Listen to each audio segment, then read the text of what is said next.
all, welcome to another episode of Dadsplaining Politics. It's good we're still here, we're still coming back for more, and we hope you are too.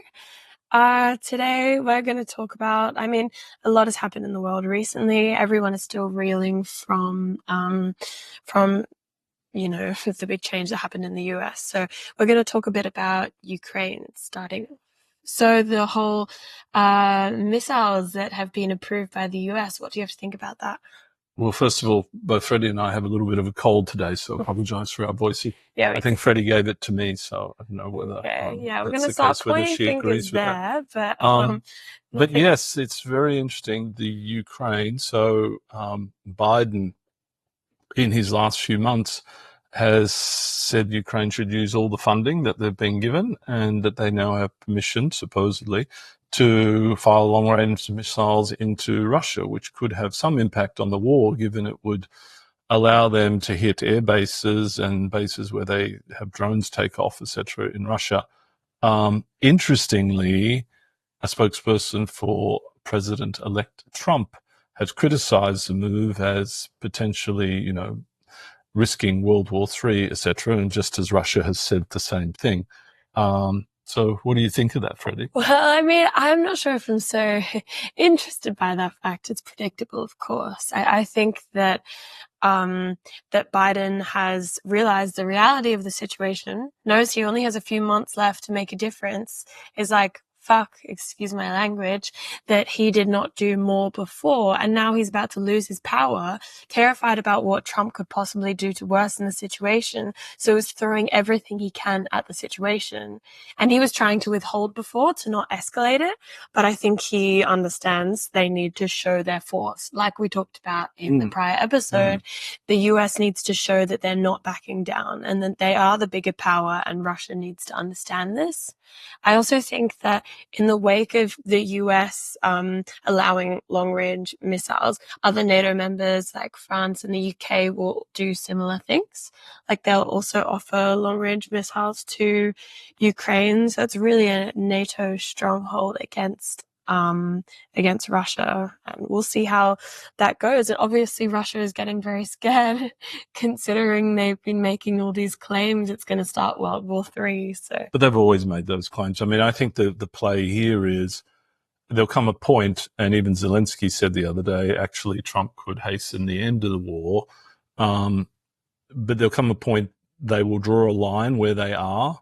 So there's a great race over the next 2 months for the Russians to gain territory and for the Ukrainians to push them back, because wherever they're pushed back to potentially will be the new line. There's talk there'll be a buffer zone. Big question there is who would police the buffer zone? Would it be the US or NATO? And the other big question here is the remaining part of the Ukraine. Russia said it's not negotiable in terms of the remaining part joining NATO. So that will be fascinating, that whole negotiation between Trump and Putin in that regard, because it definitely will be. With you saying it'll be interesting to see who polices that area, either the US or NATO.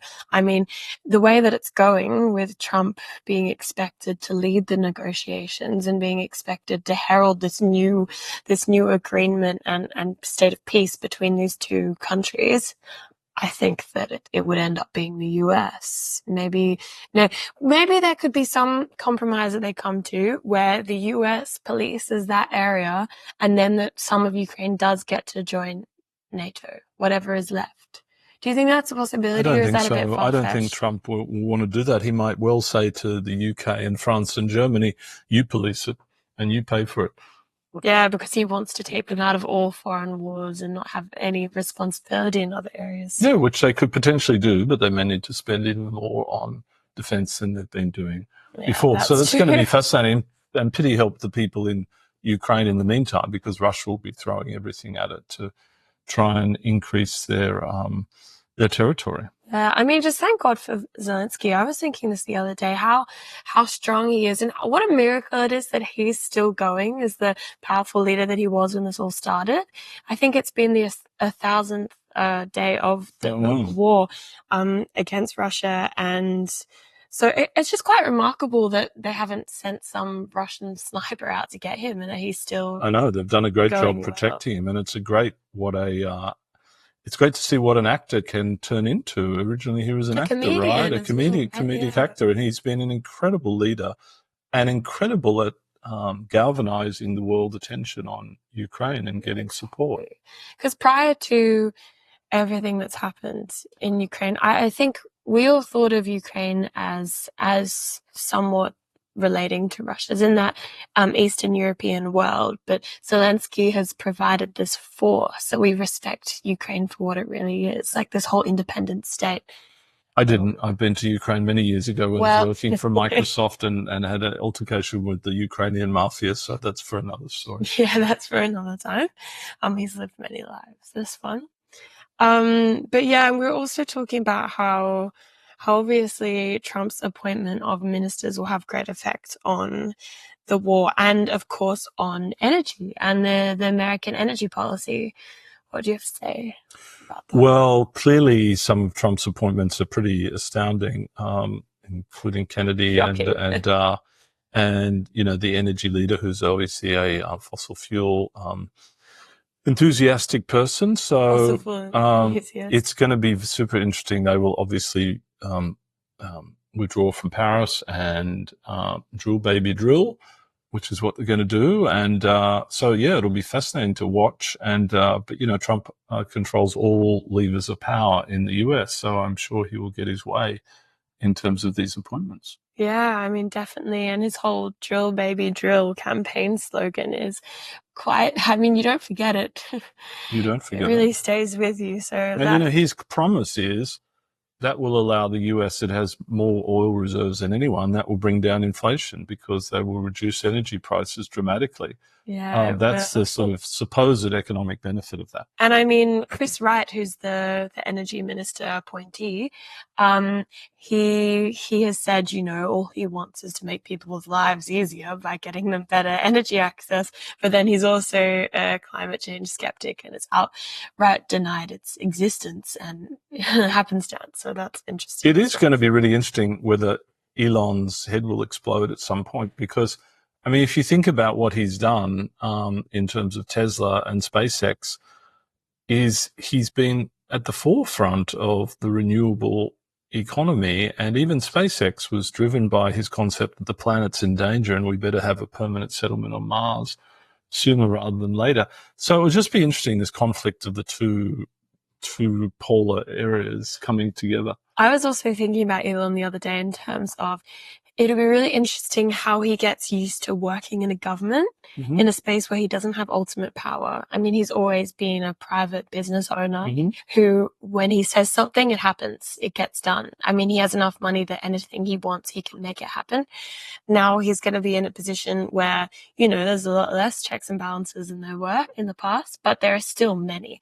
And there's still a lot of, democratic mechanisms that exist in the American government that will withhold him from doing exactly what he wants. And maybe he'll get to the point where he gets so frustrated by it all, he can't take it anymore. Do you think that's a possibility, that he gets sick of the job? It's a possibility. I don't think it's a likely scenario, because he's been put in charge of Doge with Vivek, and their objective is to cut 25% of the federal government, which is supposedly going to save the US $2 trillion.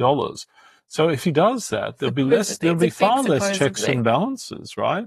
Because those people who do the checks and balances will no longer be in power. But it's a big if that he could even get to that point. I mean, it's rather a fantastic idea, isn't it? It's more science fiction than fiction.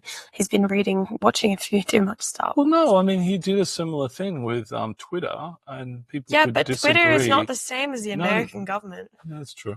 But he did the same thing, cut dramatically. Mind you, he impacted the business performance of Twitter as well pretty dramatically. Yes. It was just an experiment for him. It didn't matter the uses of Twitter. Anyway, like I said in the last podcast, Freddie, it's going to be super interesting. Disturbing at times, but super interesting. Yeah. I think you're a bit too interested by it. I think that it's, I don't know, just an incredibly dangerous situation to be in. And yes, technically a fascinating thing to experience, but I don't need to hear any more of this man. I was so ready to have him out of my sight, out of mind. No more bloody Halloween costumes of people dressing up as Trump. I mean, that really got to a crazy peak over the past year. And now we might have that for another You're going to be 3 having years. lots of that for many years to come. Oh, God. And we also wanted to talk about COP as well, right? Mhm. That was held in Azerbaijan this year, which has been one of the most controversial takes from the entire conference. Just the fact that it was held in Azerbaijan, which is interesting. It is interesting, isn't it, that they decide where these COPs are hosted. And the argument being, I suppose, if you do it in a fossil fuel rich country, it'll convince them to move down the path of renewables. But I think in this scenario, the president or the head of COP seems to be so in love with fossil fuels, it's kind of makes a Head of COP. mockery of the whole thing. The president of Azerbaijan, right? Yeah. No, I know. It was funny. He opened the whole conference by saying, gas and oil are a gift from God. So that really says something about what he's trying to put across. Yeah, I don't think that should necessarily be accepted. I guess maybe they're trying to give these Eastern European countries like a chance to, I don't know, a chance to learn more about the environment and how it can impact them for the regular people, not for the government. That's a positive approach to it. But I mean, it's interesting. I think Australia is vying to host COP at some point. So it's also an interesting thing. One of the world's biggest polluters and fossil fuel producers. Yeah. The question is, but more recently, Australia's done a better job around this than they would have done before. So the question is, do you want to encourage countries or do you want to be strict on it? At the moment, it seems like encouragement. And out of the COP, we were just reading the communique, and it was kind of pathetic, the communique, because it said they're going to continue working together and communicate. It was very blah, blah and nothing. But I think one of the interesting things that came out of it was the UK's new commitment for 2035. And they committed to reduce greenhouse gas emissions by 81%. Which is 2035, massive, up from their 45% on their 2030 target. Mm-hmm. I mean, it's necessary, and the whole world needs to be doing far more than that, but I suppose they're still taking a big leap and they're really leading the charge. But it was a shame, did you hear as well, that the French representative refused to come to COP because of the fact that it was held in Azerbaijan, and they were using it to greenwash, their energy policies. So he didn't even go. So yes, the UK made a big leap, but there was so many other discussions that could have taken place that weren't able to because he wasn't there. So I find that quite interesting too. Right. So turning to Australia now, this is a very interesting thing because, the Australian target is a reduction in greenhouse gas emissions by 43% by 2030. And of course, we spoke about last time, there's lots of chatter and talk about when the election will be held next year. And we were just looking at yesterday, I think I saw the question is, will the Labor Party set a 2035 target before the election, or will they just stick to their current 43% reduction by 2030? What do you think, Freddie? I mean, no one thinks that they're about to set a target before the election. There's been a lot of dismissal of that idea, even on the news the other day when we were watching the Labour representative talk about it, and there were so many questions directed at him saying, when is it going to be released? And the explanation was, we can't come back with a climate reduction target until the Climate Authority has deemed it reasonable. And apparently the Climate Authority is redoing a lot of models. Crunching the numbers. They're crunching the numbers. They're getting a lot of specialists to come in. Since Trump won the US election, they have to reanalyze the entire climate model, and how it's going to affect the Australian economy, et cetera, et cetera. So apparently the Labor government is waiting for that. But I don't know, it all seems like a lot of excuses. Like, well, no, it's great that they use the Climate Authority because yeah, that's the Matt Keane runs that. He used to be the Treasurer of New South Wales. no, I respect the Climate Authority. I just think that we can make a commitment to something and accept that there are going to be like negatives in other areas. Like maybe it will there'll be a bigger deficit than there would be, or maybe it would take more money than it would have. But darling, that's politically super dangerous, right? Because the coalition says they will repeal the 2030 target of 43% should they win government. So you see, it's really difficult for the Labor Party to become more ambitious than this because they could well lose the election and then even the 43% won't be happening. Yeah. So that's the political reality in the aftermath of the Trump election win because of the implications it can have on Australia. And I don't know about you, but I feel really pessimistic at the moment about how our next election is going to go, whether it ends up being in March or April or whatever around that time. It's not feeling good for the Labor Party. Although I think for a time there, Albo's approval ratings are pretty high, and now they're not doing so well, are they? Well, no, they're not doing so well, but they could always come back if there's an interest rate cut prior to the election by the Reserve Bank. That would be helpful if people start and feel the benefit of higher wages and a reducing rise in inflation. Yeah, that could be really impactful because I think that economy scenario was one of the big overriding factors in the US that people felt worse off. Now there's still the whole issue of the cost of living in Australia and lack of housing. But even today, there's a whole debate about reducing immigration. On the one hand, the states are saying we actually need these students because the universities need these students to pay for the universities. And so the coalition is saying, oh, yes, we should have more students. The coalition is also saying we should reduce the overall numbers of immigrants. So students make up quite a high percentage of these immigrants. So the whole thing is a nonsensical debate, in my view. I mean, it always ends up being nonsensical when you talk about immigration. I mean, the right wing just sort of views this idea of immigrants as these, these other beings, as, these like maybe ethnic minorities. They don't think of them as traditional, but American, maybe students from somewhere else, or British students coming into Australia. They don't think of it like that. Immigrants is a dirty word to a lot of Australians. And so they view them as this other who's going to come in and taint society, which is just disgusting and incorrect in every possible way. But I mean, you know that universities are our second biggest industry in this country. Yeah, I do. But a lot of people don't even understand that, I think, because if they did, why would you kill the goose that lays the golden egg? And I mean, it's the one thing we're really relying on at a point where like the fossil fuels industry and our commodities are going to become less and less important over time.